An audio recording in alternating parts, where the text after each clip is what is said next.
Você sabe o que é otosclerose? A otosclerose é uma patologia da orelha que causa perda auditiva em pessoas jovens.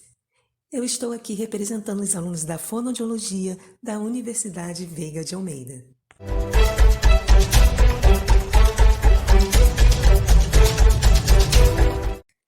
A nossa orelha é dividida em 3 partes: orelha externa, orelha média e orelha interna. A condução do som a partir da orelha acontece da seguinte forma: as ondas sonoras são captadas pelo pavilhão auricular e entram pela orelha, percorrendo o conduto auditivo, chegando à membrana timpânica, causando vibração. Esse processo ocorre na orelha externa. A vibração da membrana timpânica chega à cadeia de ossículos, o martelo, a bigorna e o estribo, que estão localizados na orelha média. O intuito da vibração dessa cadeia de ossículos é amplificar essas ondas sonoras e transferi-las para a cóclea, que está localizada na orelha interna. Na otosclerose, temos a otodistrofia dessa cadeia de ossículos. Isso quer dizer que temos um crescimento inadequado de um tecido ósseo enrijecido na cadeia de ossículos, mais especificamente no estribo. Essa anomalia faz com que as ondas sonoras não cheguem de forma adequada na orelha interna. Essa condição causa uma perda auditiva progressiva. É geralmente bilateral. Isso quer dizer que ambas as orelhas podem ser afetadas. Normalmente, acomete jovens entre 20 e 30 anos, sendo mais comum em mulheres, com um índice maior em mulher branca e também em gestantes. Ainda não se sabe exatamente como acontece, mas estudos relatam que as causas estão associadas a fatores genéticos e hereditários. Porém, existem casos de pessoas sem relato da patologia na família que desenvolveram a otosclerose. Temos também algumas outras teorias envolvidas, como distúrbios metabólicos, vascular, infeccioso e fatores hormonais. Temos um exemplo bem conhecido de otosclerose, do compositor Beethoven. Ele confessou através de uma carta a um amigo que ouvia mal. Isso aconteceu após 4 anos do seu primeiro sintoma. Ao decorrer dos anos, sua doença foi se agravando. Já totalmente surdo, concluiu sua famosa composição, a Nona Sinfonia, mas não pôde escutá-la. E quais são os sintomas? Como já falamos, a perda auditiva progressiva, mas também zumbido, tontura, vertigem e problemas com equilíbrio. Para se chegar a um diagnóstico, antes é necessário averiguar se a causa da perda auditiva não está ligada à existência de colabamento do meato acústico externo ou a presença de cerume obstruindo o conduto. Após essa checagem, podemos, através de uma história familiar bem analisada e exames como audiometria e tomografia, chegar a um diagnóstico. Esses achados irão ajudar a saber como conduzir o tratamento e qual o grau da otosclerose, podendo ser classificada em sua primeira fase como condutiva, segunda fase, mista, e a partir da sua evolução entramos na terceira fase, que é neurosensorial. Por isso é tão importante o diagnóstico. Dessa forma, pode-se planejar o melhor procedimento. Ainda não existe cura para a otosclerose. O tratamento pode ser por medicação, uso de aparelho auditivo e cirurgia. Para cada caso, teremos uma indicação especificando qual será o tratamento. A perda auditiva ou qualquer sintoma relacionado é muito sério.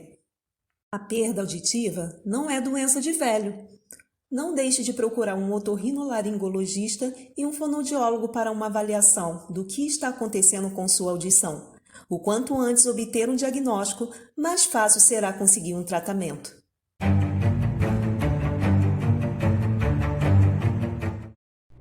Olá, eu sou Luciane Martins e estou aqui para falar mais um pouquinho sobre a otosclerose. Você sabia que a otosclerose é uma das maiores causas de perda auditiva em pessoas jovens? Isso mesmo, ela comete jovens entre 20 e 30 anos de idade, causando uma perda auditiva condutiva. Mas para compreendermos melhor todo o processo, precisamos entender a fisiologia da audição. Como se dá a condução do som? A nossa orelha ela é dividida em três partes: a orelha externa, orelha média e orelha interna. E a complexidade da audição começa na orelha externa. As ondas sonoras são captadas pelo pavilhão auricular, conduzidas pelo meato acústico externo, chegando à membrana timpânica, causando vibração. Esses estímulos em forma de vibração são conduzidos pela cadeia de ossículos, martelo, bigorna e estribo, chegando até a sua parte medial, a janela oval, onde entrará em contato com a nossa orelha interna. Na otosclerose, há focos de rarefação óssea. Esse crescimento ósseo inadequado causa um enrijecimento na cadeia ossicular, mais especificamente na base do estribo, limitando a movimentação ossicular, causando uma vibração inadequada e, consequentemente, um déficit na transmissão de ondas sonoras para o interior da cóclea.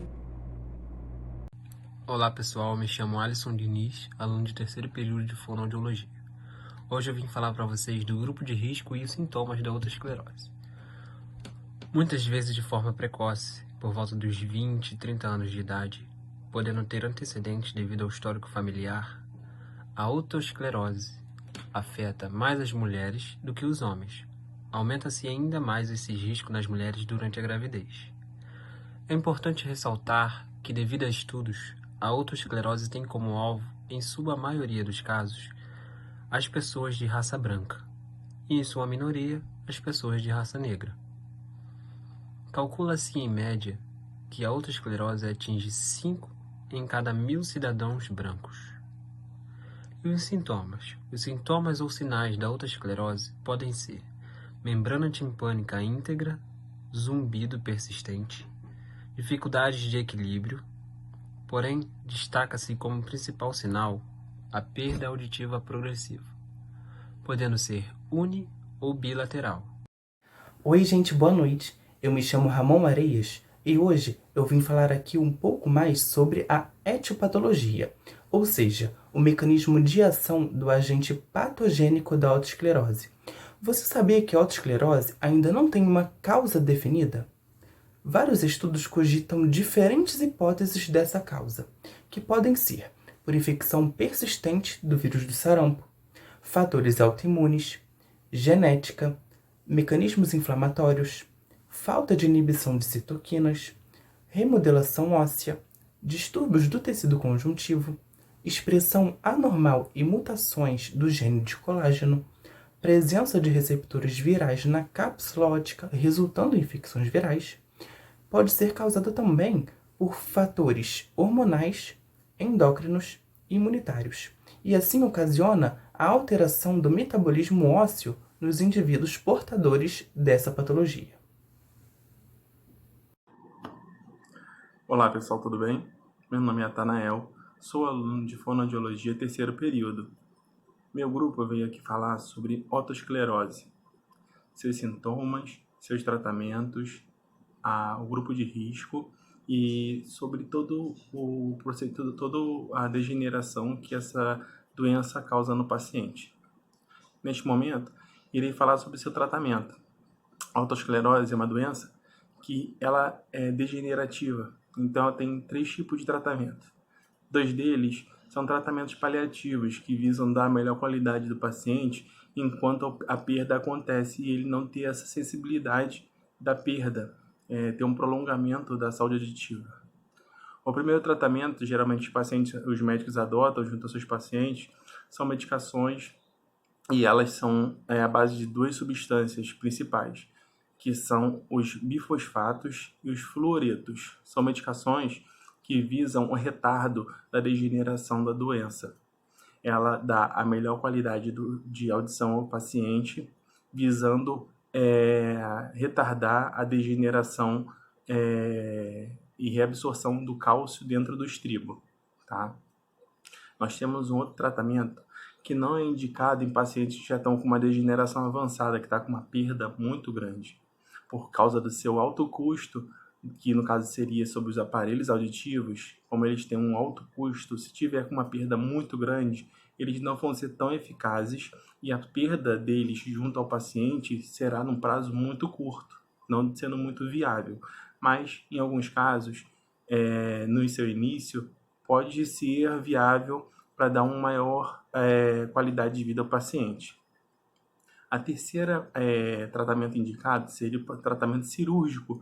Que como assim esse tratamento cirúrgico? É um tratamento visando a retirada do estribo e colocando uma prótese de mesma função, fazendo assim com que o funcionamento da orelha média e interna em sua perfeição, fazendo com que o paciente volte a escutar normalmente. Esse procedimento é um procedimento que já foi estudado e é um procedimento que tem enorme chances do paciente voltar a ter a sua acuidade auditiva perfeita, tá bom? Essa parte aqui foi os tipos de tratamento indicados aos pacientes com otosclerose. Agradeço mais uma vez, meu nome é Tanael.